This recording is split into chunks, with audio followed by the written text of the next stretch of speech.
Hey everyone, this is Casual Fanatic. Film reviews without the shoes.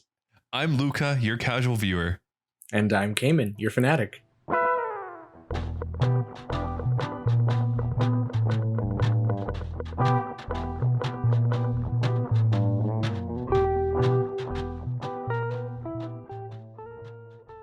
Bro, my mouth is on fire. Oh my god. What you eating there? Ghost pepper potato chips from Trader Joe's. They're actually really good. They have like a kind of like a barbecue-ish taste, but my mouth is like on flames. I don't usually eat spicy chips. Every once in a while, they have a Dorito flavor that's like, it's not, I don't remember what it's called. It's in a purple bag. Yeah, it's like the flaming hot. Sweet fire something.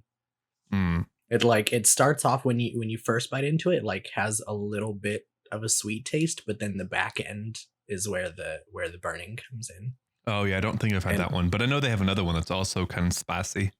So yeah, they have a couple spicy flavors, but like the purple bag ones that I eat every once in a while are like not like they're not even that spicy. But if you have like 10 of them, then like after a while, it's like okay. Yeah, it kind of adds up. It builds.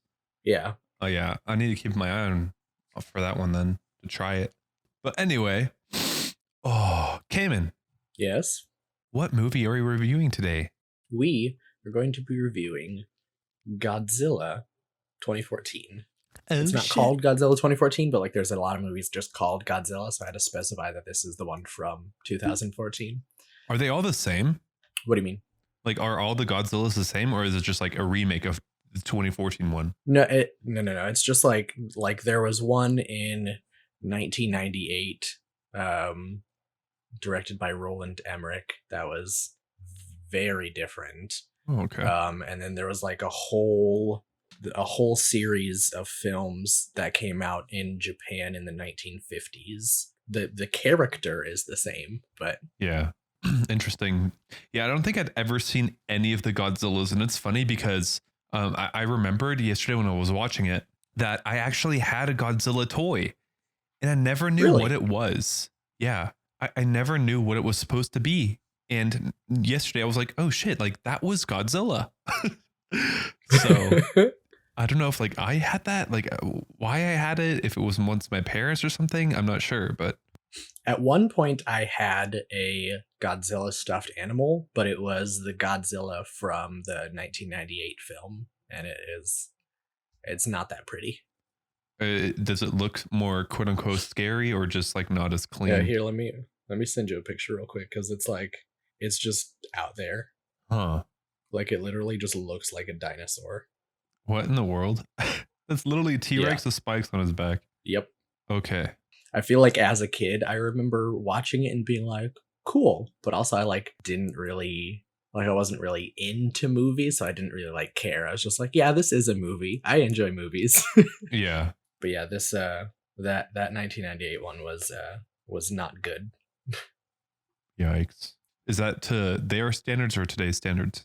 Even at the time, a lot of people didn't really like it.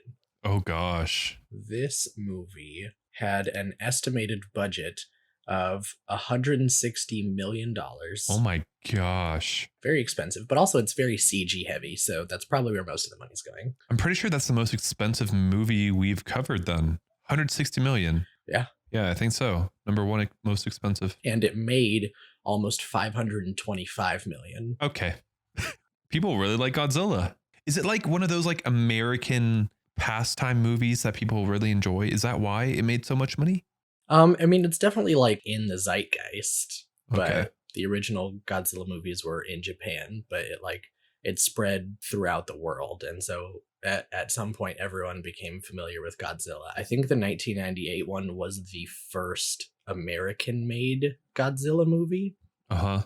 And then nothing happened for a long time, and then this movie came out, and then it has like 3 more sequels from this movie. Interesting. Okay. So what did you think about the movie?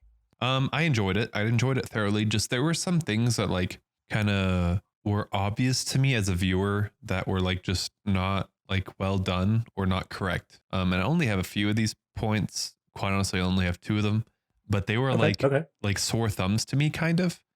But overall, I did think it was enjoyable. It was fun to watch, and it was fun to like think about like these big things, doing what they did. And Loki, if you guys hadn't seen the movie yet since 2014, you're kind of like me, but you should definitely go watch it if you haven't.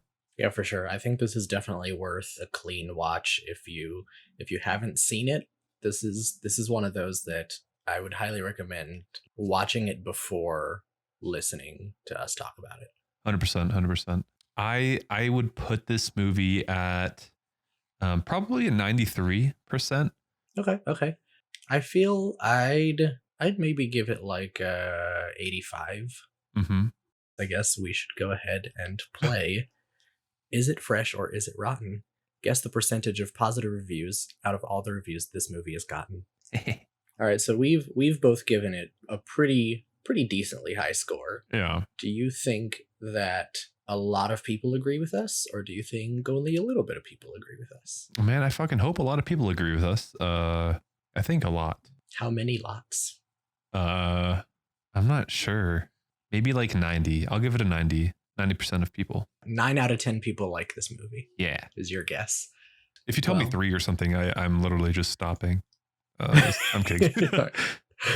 Our fresh review comes from Nicolas Ruiz from, and forgive me because I don't speak Spanish at all, Código Espagueti? Oh, you are not forgiven. Oh my gosh.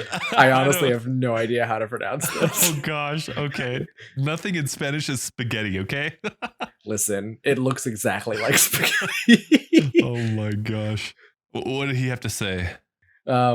He said, Godzilla doesn't always work, but when it does, it's an effective and visually stunning take of a contemporary myth that will surely please fans of kaiju culture. Wait, when what works? The movie. Godzilla? Yeah. Oh, okay. And our rotten review comes from Rick Kissenach from 7 Days. And Rick says, if devastation porn is your cup of tea, then this is the picture for you. That's all it has to offer. Just monster on monster building bashing action like you haven't seen since maybe last week. I don't agree with that. It was not the whole time monster bash, okay? That was literally like maybe a quarter of the movie was monster bashing. I don't think he's like referencing how much of the movie was that. I think he's saying that was the only good part of it. Oh, really? Oh, interesting. And he's saying like, even though that was the only good part, it was not that special because you can see stuff like that in every other movie. And okay, I see what you're saying. I don't know. I thought the build up to it was kind of cool, but we'll get into that. I don't usually do this, but I'll give you another rotten review here, just to sort of flesh out these people's opinions. This one is from Luis Project from Rec Arts Movies Reviews. Mm-hmm. And they said, this one is geared to the teenage audience brought up on video games. Instead of a meditation on nuclear perils, it is Transformers type junk. What? I don't get it. Whatever. I'm never going to understand these people's critiques. I'm not changing my score. Are you changing your score? Well, I can see the score, so it would be fair of me to change mine. That's fair. Just give it to us. Give it to us all. The Rotten Tomato score for Godzilla is 76%. Wow, that's really bad. I mean, it's still positive. I mean, it's still 3 out of 4 people liked it. But damn, 76%? That's a lot lower than I thought it would be. I understand that people are upset that they went to see a Godzilla movie and there wasn't that much Godzilla in it. That's true. Okay, that's fair. That's what I was saying. Like, I thought with that one review, I thought you were saying like it was too much Godzilla. And I was like, what? But let's do the spoiler section now, yeah? Let's stop for a second for a quick ad break. Oh. So buckle up, audience. Here we go. Enjoy.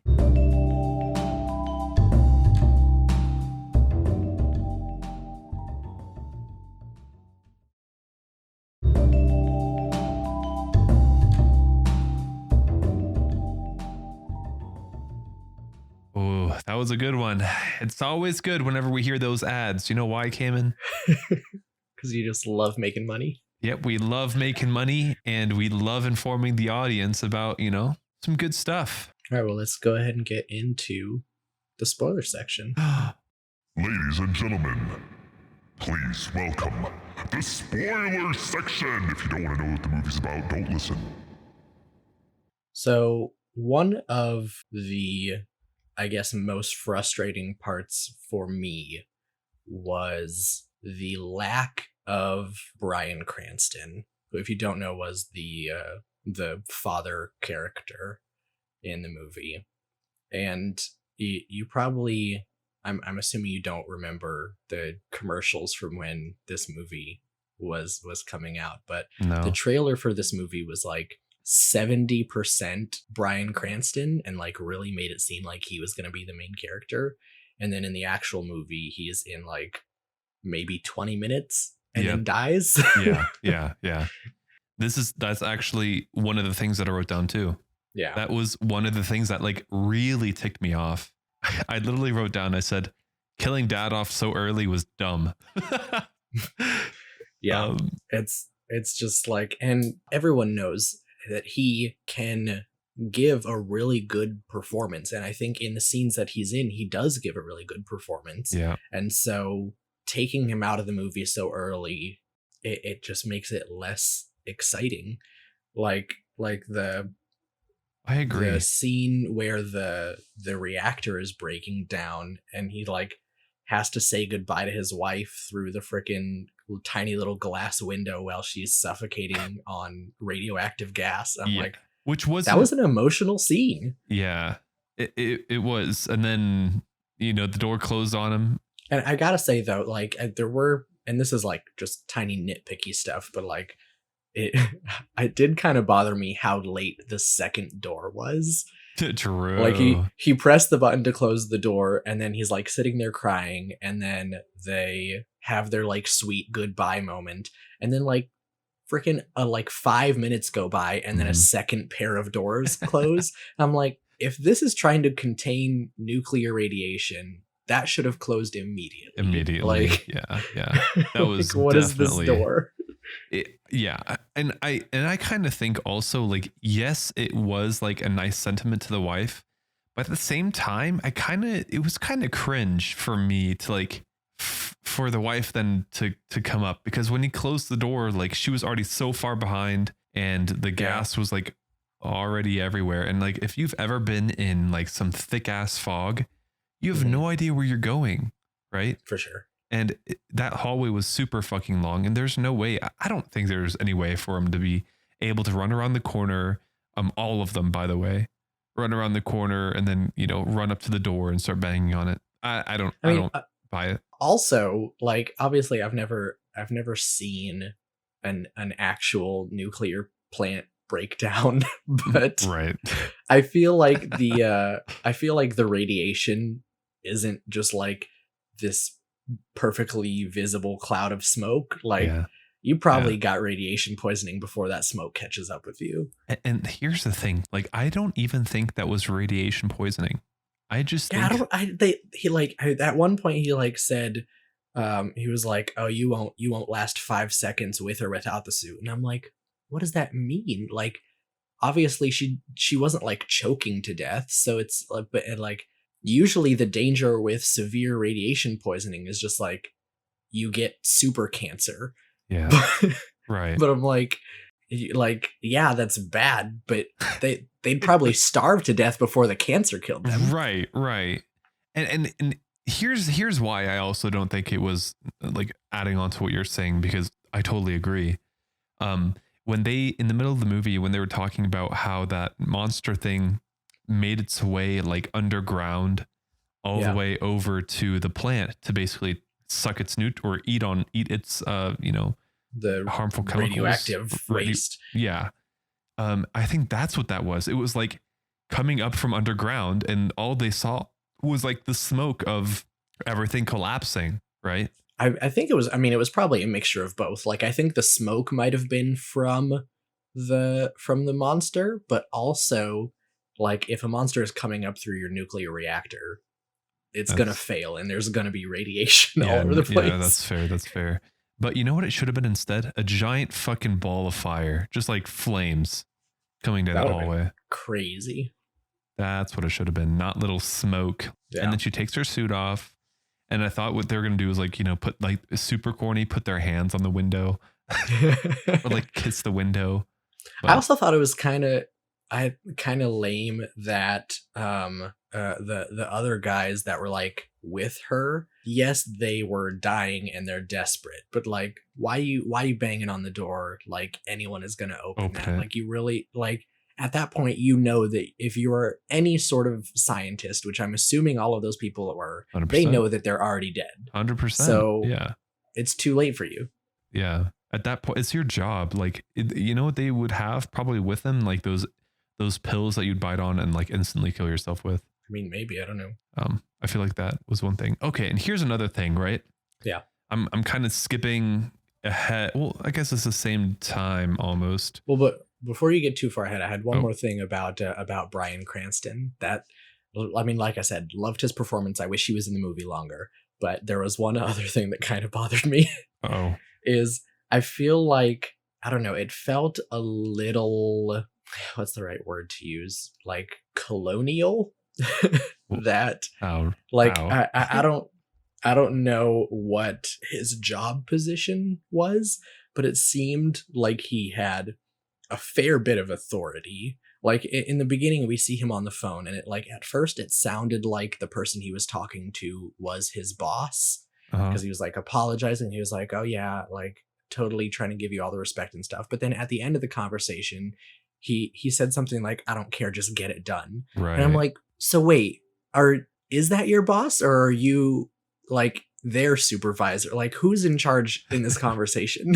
And then when he actually gets to the plant, it's like he's like walks in the freaking laboratory and is like asking questions and giving orders to other people. And I'm like, that's all fine and dandy. Someone has to be in charge. But it did feel a little weird to me that it's like this room full of Japanese people and then the one white guy is in charge. Yeah, I agree.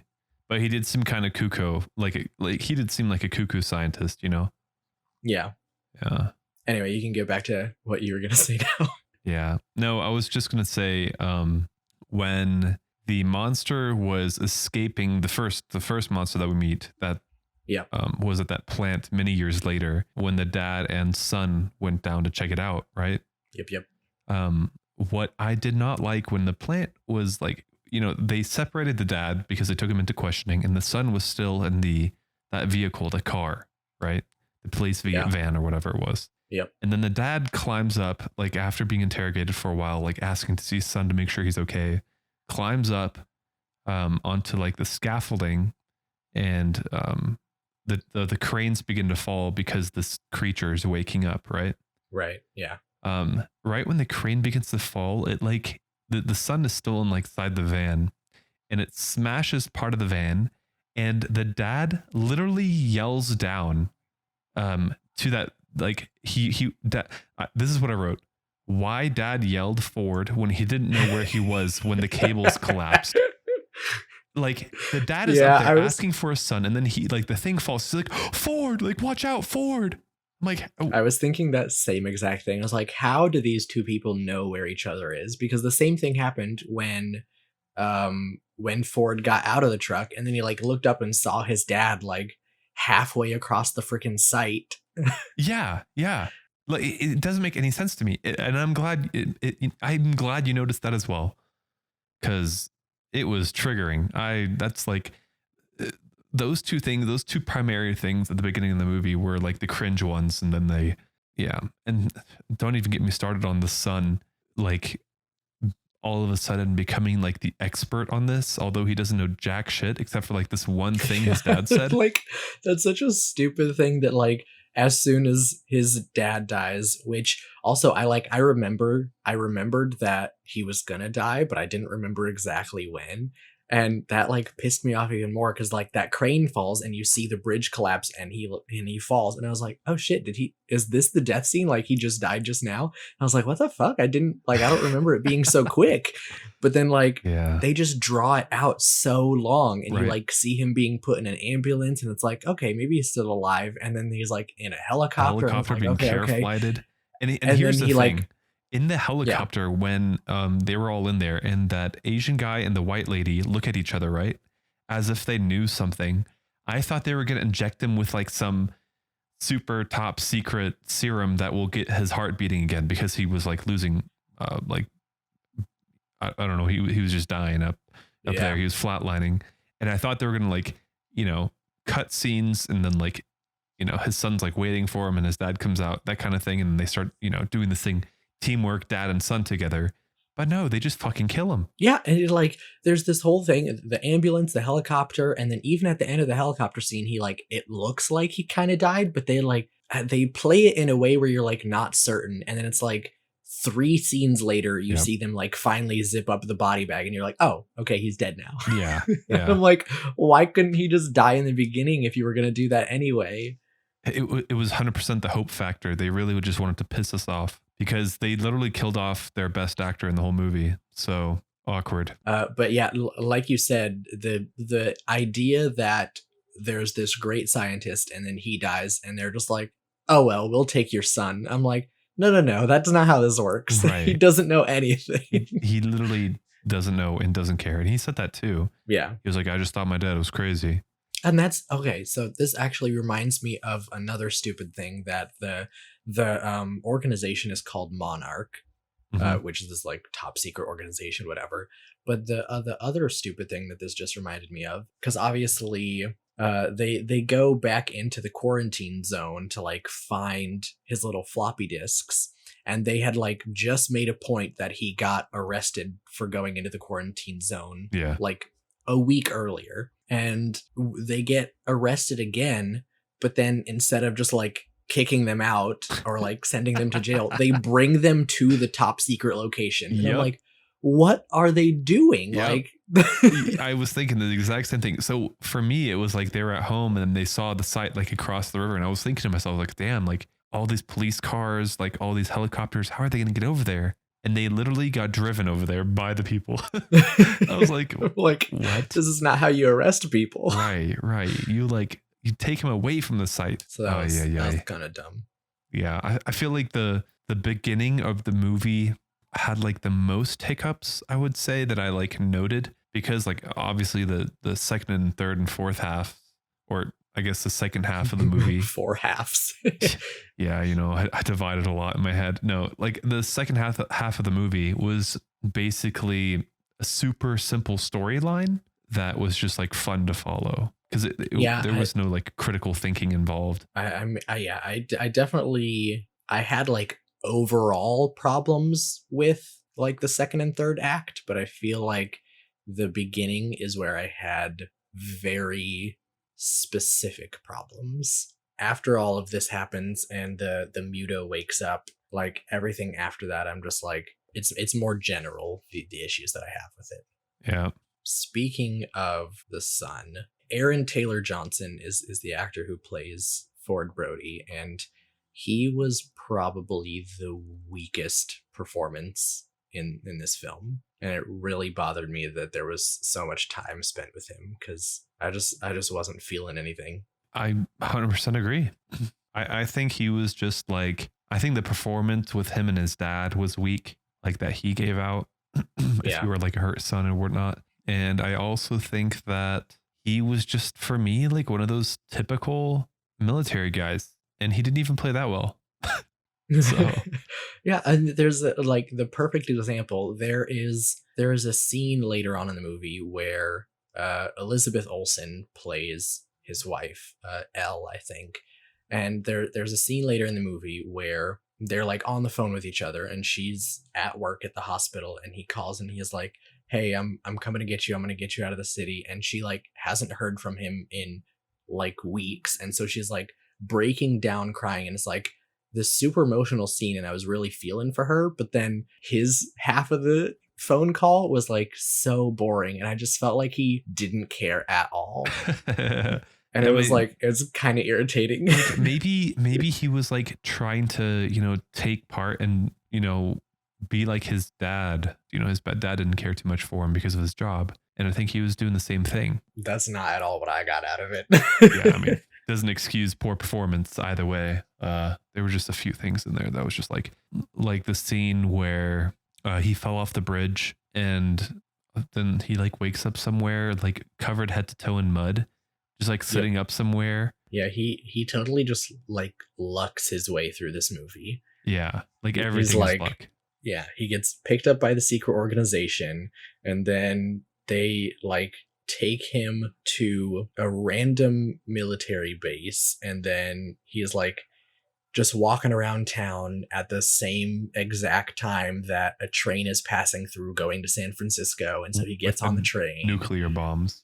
Right. And it's just like there wasn't really any reason to how he got back to San Francisco other than just happening to be in the right place at the right time. Yeah, there was like no mission except for at the very end. And then he's just getting like, I'm a bomb expert. You should use me. Right. And then that is so forced because it's like they said like everyone on the train was also a bomb expert. But then later on, they're like, oh, he's the only one that survived. So it's like, now the entire fate of this operation rests on this guy that wasn't even supposed to be here. Parachute into the city, and the one guy, and they couldn't see through the clouds, so it was like a gamble again if he would hit the buildings or not. It was just like a whole thing. The Halo drop was a cool scene, though. It was a cool scene, but usually when military people drop, right, it's much cleaner. Like they apparently all dropped in. He like looked around, no one was there. Or he saw the monster, and then all of a sudden there were like all these guys behind him like already landed and getting ready to go into position. But I feel like military landing, like they land within feet of each other. No, it's probably a little harder in like a downtown part of a city, though. That's fair, and that would be even more reason to like get lost. But he even said that he saw two of them not make it because they hit like buildings or something. I'm not sure. Well, they even mentioned that before. They were like, if you don't hit a skyscraper on the way down, then you're lucky. You have to make it to the checkpoint. Yeah. I'm sure there will be more things that pop up, but let's talk about. So these are all negatives that came to mind. What are the positives? Okay, so yeah, let's take a break and talk about what we liked real quick. First of all, I thought this movie did a fucking fantastic job at presenting scale. Like, there were so many shots where you just like, you really get the sense of how ginormous these creatures are. Yep.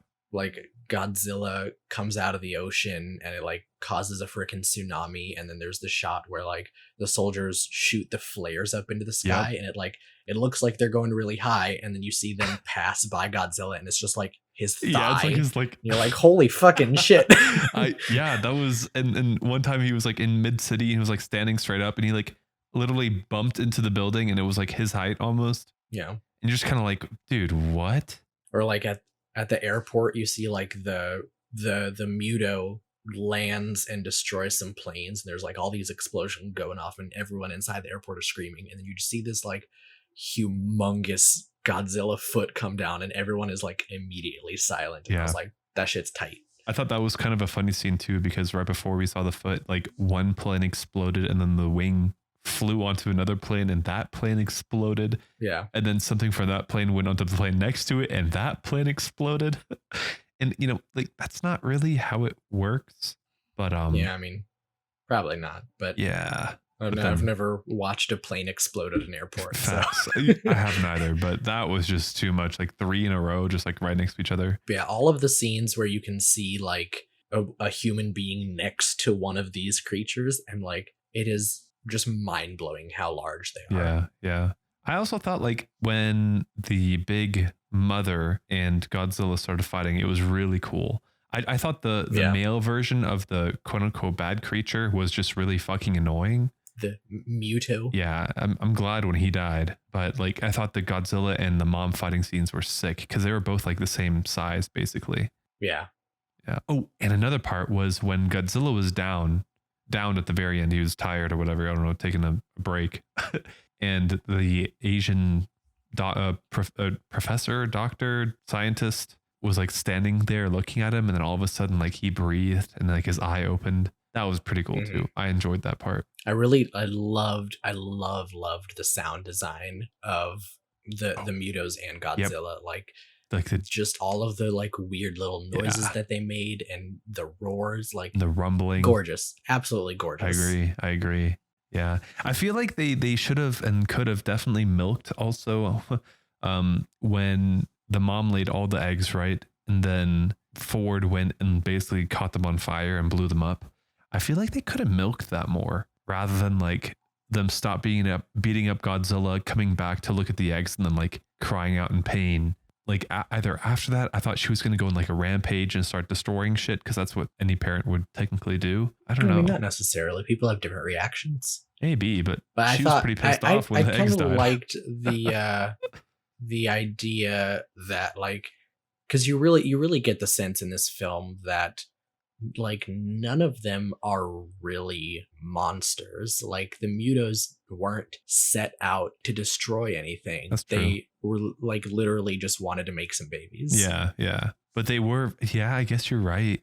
And I mean, like they were absorbing radiation. So like, yeah, they were huge and they could knock down buildings just by walking by, but like they were also getting rid of a lot of dangerous weapons. That's fair. Yeah, there's like the positive and negative. I guess like at the same time, like Godzilla, he also destroyed buildings, but his Godzilla wiped out all of freaking Honolulu with a tsunami. True. But that's like not his fault. That's just physics. No, I don't know. Yeah, Godzilla was just as bad, but you know, those other creatures were just, I don't know why they were displayed as so evil.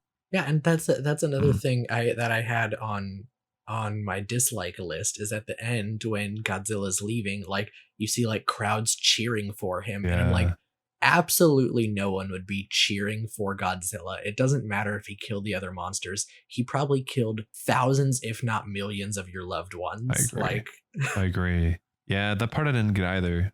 Because, you know, even at the start. So here's the funny thing. At the start, they were even trying to kill Godzilla still. Like, even when he was trying to go get in there and like kill the monsters, they were like blocking him off and like shooting him with tanks and RPGs and whatnot. And at first, because when he was just swimming, they were just like following him with all the ships. Right. I think that they really didn't start shooting at him until he started going towards the Golden Gate Bridge, which obviously there's like a bunch of civilians on the bridge, and so they were probably just shooting to like try and defend the citizens. But I don't know. And there too, we saw the sheer size of this thing. Like him getting up in the boat was like a toothpick on his back. Like it was pretty cool. Okay, so while we're talking about this, let's talk for a second about the military in this movie, because there was a lot of it. There was a lot of this movie was big focus on military. Yeah.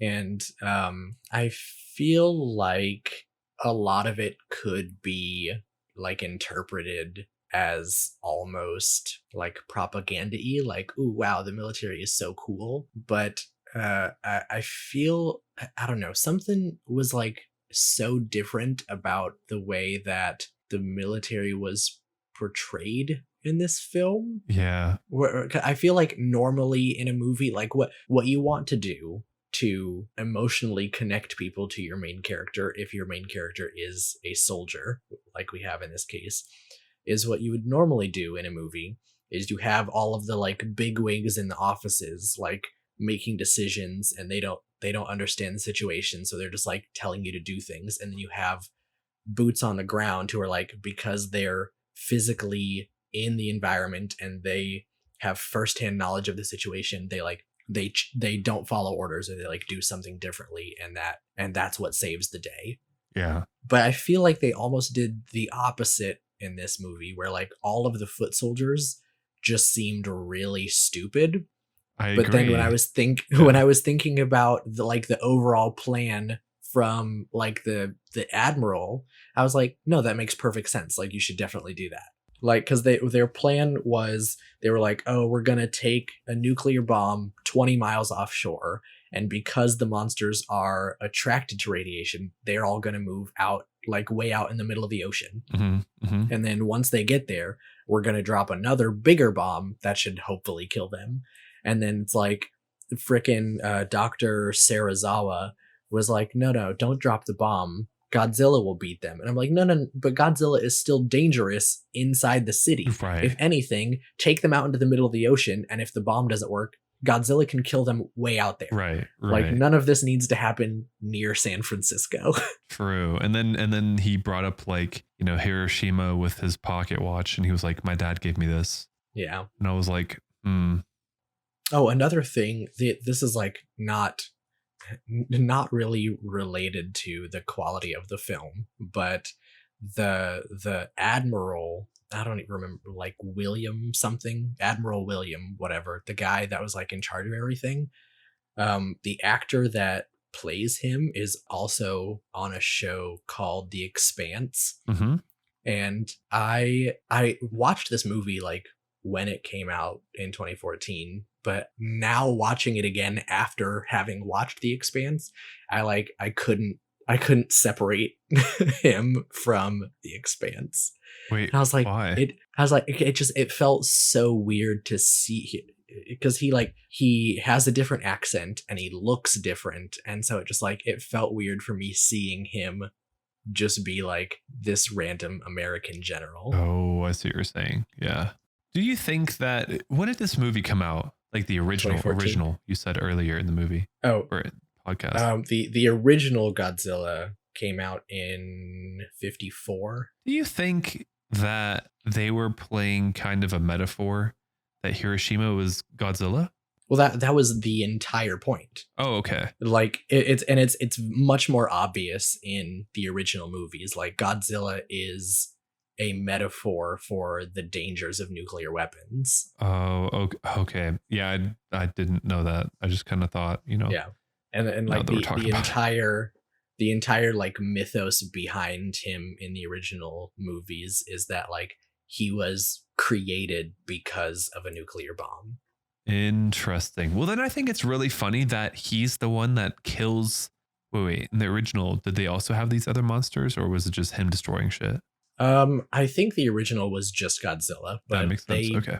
They made like 8 movies back then, and they also like put other monsters in there eventually. Okay. Because I think it's funny that now Godzilla is portrayed as the good guy, and the things that are taking away nuclear waste are the bad guys. If the original idea of the movie was supposed to be like nuclear is bad, it makes these monsters, you know? Yeah, that's a good point. Yeah. It kind of did like a whole 180 flip. I just sent you a side by side of the character he played in Godzilla and the character he plays in The Expanse. Oh, The Expanse. Do I know this movie? It's a show. Oh. But I mean, you probably don't know it, but I would like anyone listening, I very highly recommend The Expanse. It is literally my favorite show. Huh. Interesting. I know I've seen like that character before. I think right now it's on Amazon Prime Video. Okay. Yeah, but so let me go back to what I was saying with the fact that the overall plan of drawing the monsters out into the middle of the ocean makes perfect sense, and I fully support it. 100%. Everything that happens after that, stupid as shit.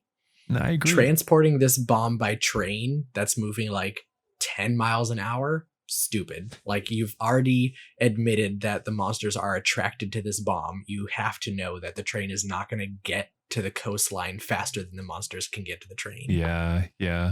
I mean, the reason I thought they were using the train is because it was a steam powered train, correct? Or at least I hope it was. If not, it's all bad at that point. Yeah, but like you could have easily loaded that onto like a super jet, and then you just like fly above the like sphere radius of the EMP, which is like, that's exactly what they did with the Halo jump. Right. Is like you just fly really high, right, and then even if it sets off the pulse, it's not going to shut down your engines. However, there are a lot of pilots later in the movie who I guess either weren't briefed on the capabilities of the Mutos or just didn't care, because when they attack San Francisco, the freaking Muto does it again and sets off the EMP and all the lights go out, and then you see like 8 different planes just fall out of the sky. And I'm like, why were you flying planes? You knew that this was a possibility. Right. Like, no one should be in the air. That- That's the most dangerous place. See, this is one of the things that I was like thinking about earlier when you were talking about, is this movie kind of like military propaganda because there's so much of it. In my opinion, I think it painted the military as being basic, like the stereotypical military, like dumb, and they just want to go in there and shoot shit. Like that's how I felt. Yeah. That's the dissonance for me, is I feel like when you look at the actions that the military takes, it's all very stupid. But the way that the movie portrays them, it feels like the movie is trying to make them look heroic, even though they're doing stupid shit. And so that's why I'm like a little confused, because it's like, it seems to me that from the movie's perspective, the military are not a bunch of dumbasses. But when you like see on paper, like these are the things that they are doing, then you're like, no, those people are dumbasses. Right. Yeah. It's a fine line that they tried to like go between, because like the military was also seen as kind of like the heroes, and especially Ford. Yeah. Okay, so a question for you. How did the two monsters mate exactly? I mean, they don't show it, so I have no idea. Yeah, I mean, if the big thing of this movie is that like they're going to come together, the weird part for me was before they even met, like she already had the eggs in her stomach. Did like she? The pouch. Yeah, like we saw it whenever he was like on that, like the train scene. That's when we saw that it. was after they met, though. Was that after they met? Yeah, they I think that the first time they met was the one outside the airport, I thought. Yeah. I don't know. The only thing I know is like when they met, he gave her the one of the bombs. bomb. Yeah. And I was like, is that how they mated? Like they kissed, they touched noses, and he gave her a nuclear bomb. Now what? No, I think they just didn't want to show us two giant monsters humping.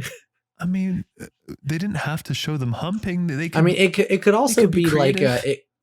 it could have been like maybe they're more like fish, and like she has the eggs, and then after she lays them, then the male goes over and like fertilizes them after she's already laid the eggs, Yeah, maybe. I don't know. I not once during this movie did I think about how they mated. I did, because it was supposed to be a big part of it. Like they call to each other and then they meet, and then it's like, oh, there are the eggs. And then like 5 minutes later, the eggs burn. So like the whole point of like the movie's already over technically, because the whole reason they tried to meet was to mate. So I don't think that's the point of the movie, though. I mean, the point of them, Well, yeah, they die pretty shortly after that. I so know. that's the end of the movie. Yeah, I don't know. I feel like a big premise of this was them meeting.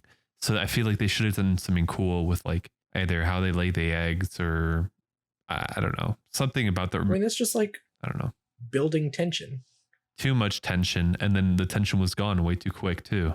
And like all of the, I mean, like that goes back to what we were saying about the negative review people, is like there are like a quite a few times during this movie where like it looks like a fight scene is about to start and then it cuts away. Yeah. And so you'll see like during the airport, like Godzilla roars and it's like this gorgeous moment, and then the second they start charging at each other, you cut to freaking little Bobby whatever his face is sitting on the couch. Yeah. And then you see like in the background the monsters fighting on TV. Yeah, which was also a really big letdown, because like you said earlier, that foot scene when we saw like the foot and the thigh, that was a cool part, and then they ruined it. And also another thing, where did Godzilla's laser or fire spitting abilities come from? In this movie or in general? In this movie, I guess. I don't know. Like, does he also eat nuclear waste, or where did that power come from? I'm confused. I don't think they ever explain it, but that is like, normally that is one of Godzilla's ability, is his atomic breath. Atomic breath, though it is atomic. Yeah. Interesting. Okay. Which that scene also fucking loved his atomic breath. That first scene where like you see the Muto like sitting there, and then it's like obviously super smoky because all of the buildings have been destroyed, and so there's just like dust and shit everywhere. Yeah. And then you see this faint little blue light, and the Yep. I fucking love that. It was really good. And then I also kind of like the part where he actually finally killed the female monster, where he like opened her mouth and like shot that fucking laser beam down her throat. I was like, damn, get him. Yeah, like you said, the audio effects that they had going on was like the rumbling or the calling. The sound design was just amazing. Super good. It really like, you know, made you almost feel like the fear that the people there could have because of the sounds, because they're so unearthly, you know? Yeah. I didn't mind the fact that we didn't like proper see the fights until the ending. Like, I definitely like, I got excited every time it was about to happen, but then I don't know, it felt more satisfying just having like a bunch of teasing and then the big fight at the end, rather than like if they had shown us every single one of those fights, I'd have been like, all right, I'm kind of over it, you know? Yeah. I mean, you know, a little bit of foreplay is always good. Yeah. It's like to use a less sexual example, a similar sort of thing happened in the movie Jaws, although that one was unintentional. But have you seen Jaws? No. In the movie Jaws, you don't actually see the shark until like way towards the end of the movie. All you see is the fin, right? Yeah, originally they were going to have more shark scenes, but the animatronic shark broke and they didn't have enough money to fix it or build a new one. I didn't know that. So, really? Yeah, and so they just didn't have a shark for most of filming. That's fucking hilarious. But it ended up paying off because throughout the movie, you like, rather than just seeing a bunch of shark attacks, you just feel the tension and you like, it impacts you in like just this constant state of danger where you're like, oh shit, there could be a shark attack anytime. Yeah. Kind of a thing. Yeah. I get that. That makes sense. And so like, that's kind of how I felt about this, is like just giving us a little bit of monster fight, but then at the end you're like, no, here's the monsters like really going at it. Yeah. And I'm like, yeah. Like I didn't have too big of a problem with that. I think for me the biggest problem in the movie was them killing off the dad. That was my issue. That was definitely sad. Yeah.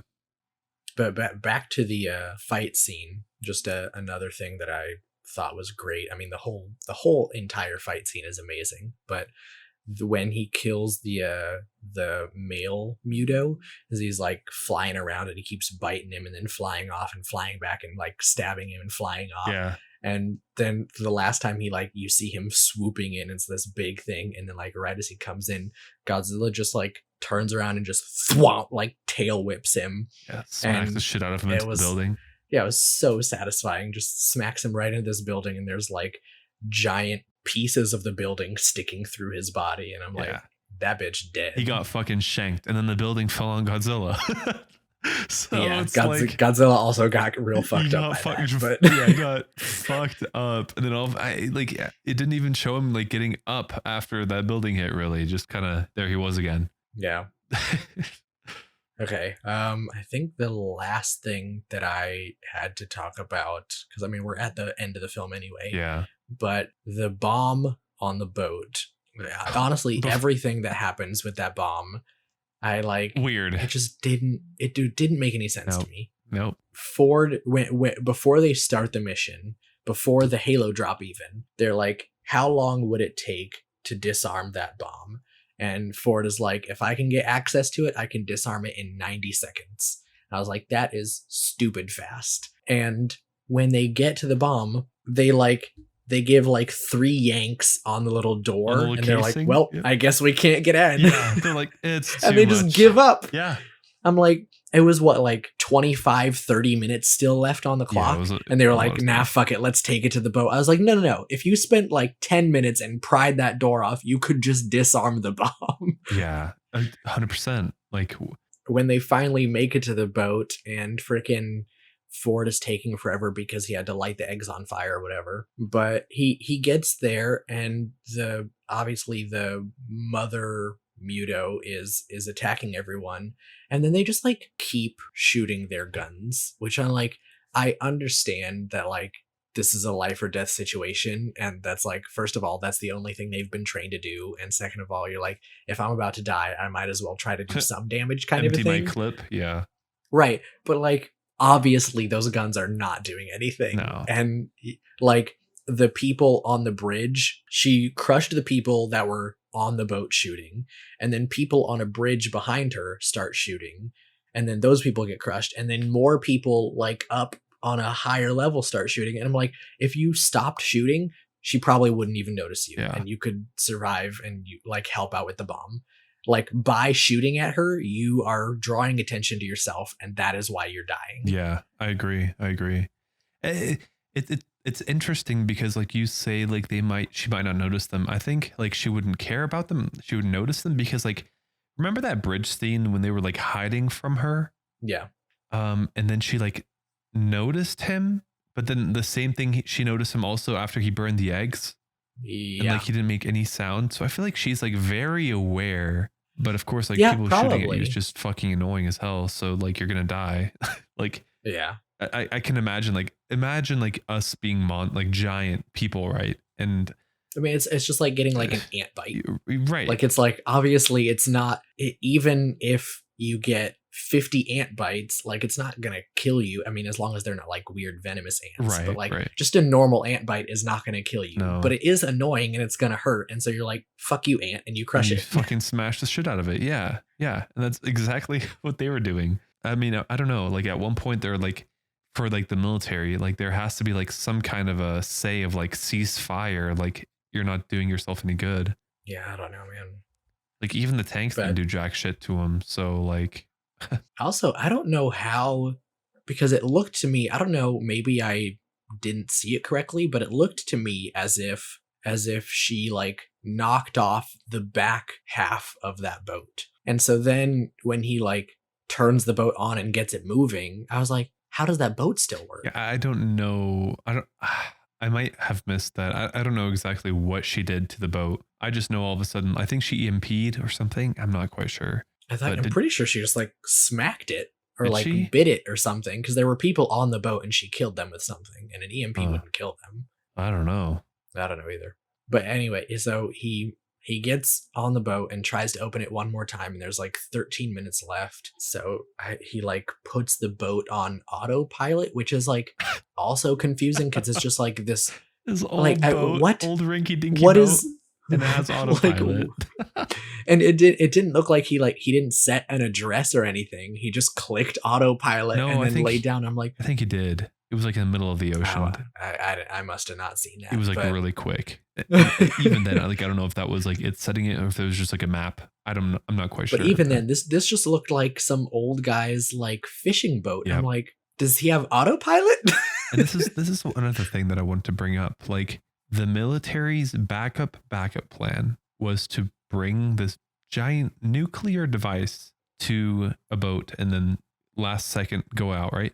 How did the military not have a boat ready for them?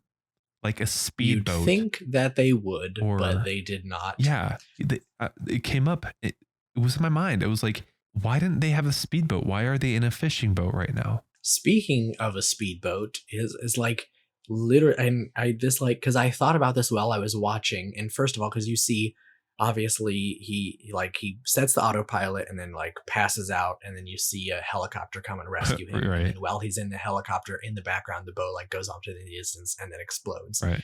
And I when I saw the bomb explode behind the helicopter, I was like, there's zero chance they're at a safe distance. Yeah, it was really close. Like that shockwave, I was like, for sure would have done something to the helicopter. Like the shockwave would have destroyed the helicopter. Yeah. The radiation would have hit them immediately. They would all die of cancer. Yeah.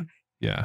I'm not sure. And I did, because they set a goal of 20 miles out from the city. Mm-hmm. And I was like, I don't believe that boat made it 20 miles in 13 minutes. Oh. Like that's a little under 120 miles an hour. No shot. And that boat cannot go that fast. No shot. And so I'm like that bomb would have affected the city as well. As I started thinking about this more and more, and then I had to get online and I did a little bit of research.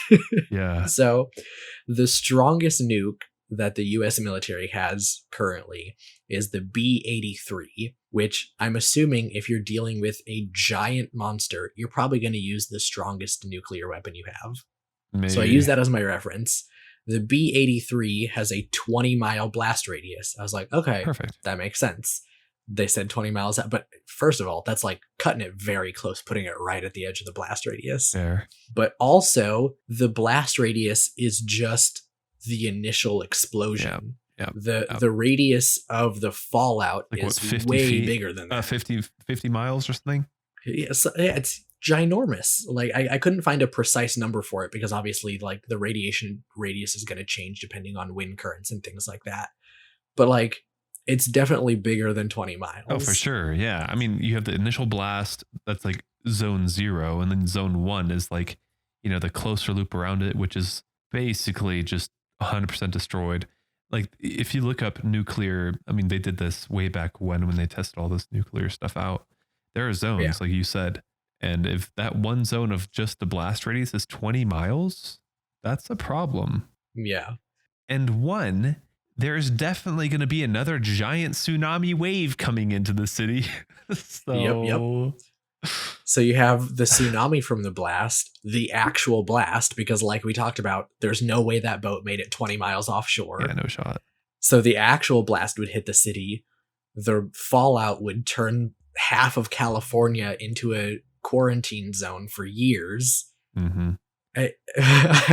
There's a lot going wrong there. Yeah. There was a lot going wrong there. I wonder, like, if it would have been a better decision to like have the boat go out there and then sink the boat and have the nuclear bomb blow up underwater. Which is like, if you Google nuclear tests, you see them. They actually explode them underwater. It would. I think that would only prevent the explosion problems and radiation. I don't know that it would, because then you're just like a bomb of that size that close to the shore, like there's no way half of America would be fucked for a long time after that. For sure. Yeah, I mean, those are the after effects of the movie that we didn't have to really think about. So we saw was basically the blowing up of the bomb, the monsters dying, and then the other monster surviving. Basically everything except the military stuff was great. Yeah. Unfortunately, there is a lot of military stuff in this movie, but on the plus side, it's pretty easy to ignore. Yeah, I can see that. I agree. And so like even though we complained a lot about all the stupid stuff that the military did in this movie, it didn't, like, I still really, really enjoyed the movie. Yeah. I mean, I did too. Like I said, it was like an easy, fun to watch movie that like didn't really require a lot of thinking, quite honestly. And I think people love that. I don't know. I mean, then again, people like, Inception too. So it's like, but it was a good movie. Yeah. And it was like a very nice fantasized movie about like disaster that, we don't think is possible currently, but, is it possible? Could be a possibility if there's ever a giant monster coming up from the ground. Yeah, I mean, there was like some random mining operation, and then they were like, oh yeah, we just like found this giant skeleton underground and a sterile egg. Yeah. Yep. I mean, imagine if that would, I don't know what would happen if me either. I think I guess I didn't really like grasp it. I wasn't sure while I was watching the movie, because I was like what skeleton is this? Like I was like, is this like some other random monster, or is this like one of the mutos? But then I was like, I think like after thinking about it for a while, I think that the idea was that the skeleton is like another one of the same species as Godzilla. I think so, yeah, because it was like the long tail and the giant like spinal things. But then I don't honestly understand why there was a muto there, like the egg at least. Because we know that Godzilla is radioactive. And so maybe they like killed it, and then it laid its babies like inside of the other one. Yeah. Oh, that's genius, actual. But anyway, I also have no idea like what would happen if we found a giant skeleton like that in real life. But also, I don't think it would be. I don't think it would be like a mining accident, because we have like such good technology for like seeing what's underground. Yeah. Like you can like send sonar pulses through the earth and then like map out things that are underground Yeah. way before you would ever see them with your own eyes. Oh yeah. And imagine the extensive testing that would have to go on, right, for them to start doing like a digging site like that. Yeah. And then like that giant cavern they didn't notice. Like hello? Pretty crazy. But yeah, that's Godzilla. That's the movie for you. Freaking loved it. Yeah, it was good. It was good. And I don't think I'll change my rating. Maybe I'll drop it down to a 90, but I don't know. I think it was a very fun, enjoyable movie that has like a different kind of vibe to it than most other ones. Yeah. Definitely give it a watch. Let's move on to trivia. Let's do it. All right, so we've actually got a fair number of factoids here. First one is originally Dr. Serizawa was to introduce the monster as Godzilla, but Ken Watanabe, who's the actor who played Dr. Serizawa, asked the filmmakers to use the original Japanese name Gojira. Oh, that's why. I was wondering what that was about. And because like even the subtitles, they spelt it differently. Yep. Very cool. Second piece of trivia here.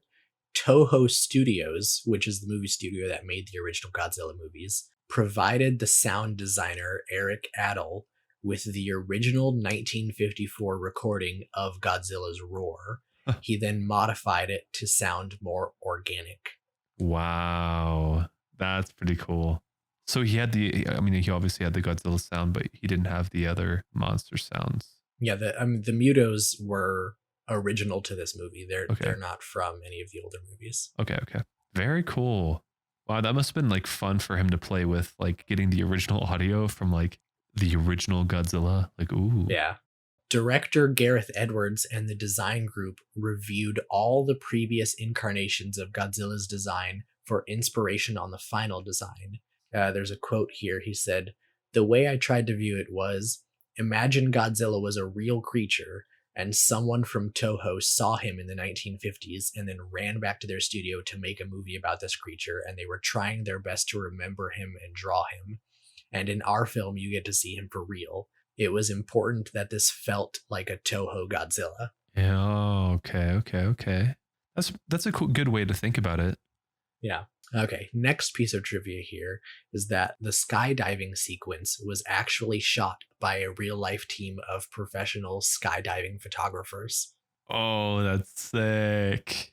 I love that. Good for them. That reminds me of like my coworker that's also a low-key professional skydiver. That's cool. Yeah. Bryan Cranston had to wear a wig for his scenes due to finishing Breaking Bad just days before filming the movie. It says Cranston was initially ready to decline the offer after being approached, assuming that the film was going to be silly. However, director Gareth Edwards' passion for the film and his previous film, Monsters, impressed Cranston enough to read the script and join the film. Despite his positive opinion on the film, Cranston later said that killing off Joe Brody early in the film was a narrative mistake. Yep. Thank you. I mean, he was probably also kind of peeved off about it, that he died off so fucking fast. Yeah, he could have done way more. Yeah. And he's like one of the legendary actors, so I doubt he was cheap. Maybe they just had a budget cut. They had to stay in the budget. With their $160 million. Yeah, he was just too expensive, bro. Probably like $1 million a day. This last one is not like, doesn't really have a whole lot to do with the movie itself, but they tied it in because there's a scene in the movie in Honolulu in Hawaii where a little girl notices the ocean like pulling away very quickly from the shore. Yeah. And she tells her father, and her father tells everyone to run because that's like Tsunami. a very obvious sign of a tsunami. Right. And this fact here says, in 2004 in the United Kingdom, a 10-year-old named Tilly Smith learned about the warning signs of tsunamis, and less than 2 weeks later, she used that knowledge to save nearly 100 tourists in Thailand by warning them of an oncoming tsunami caused by the 2004 Indian Ocean earthquake. Whoa, no way. That's pretty cool. Like she like literally just learned about it in school, and then on vacation she's like, "Hey, I think a tsunami is coming." Imagine, bro. I'm like, imagine like trying, like listening to a little girl trying to tell you a tsunami's coming. You're like, what do you know? You know? Yeah.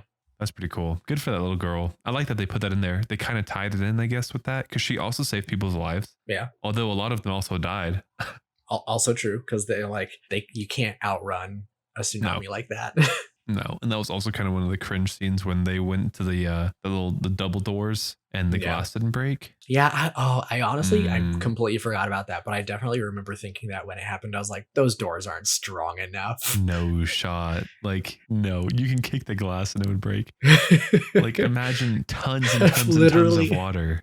I've literally seen like security footage of like people at stores, like, you know how like sometimes, because you have like the sliding doors where like it looks like two doors but only one of them moves. Yes, and they run and like against you see videos of people walking into the wrong door. Yeah, and it doesn't move out of the way, and then they just shatter the glass by just like smacking into it with their body. Right.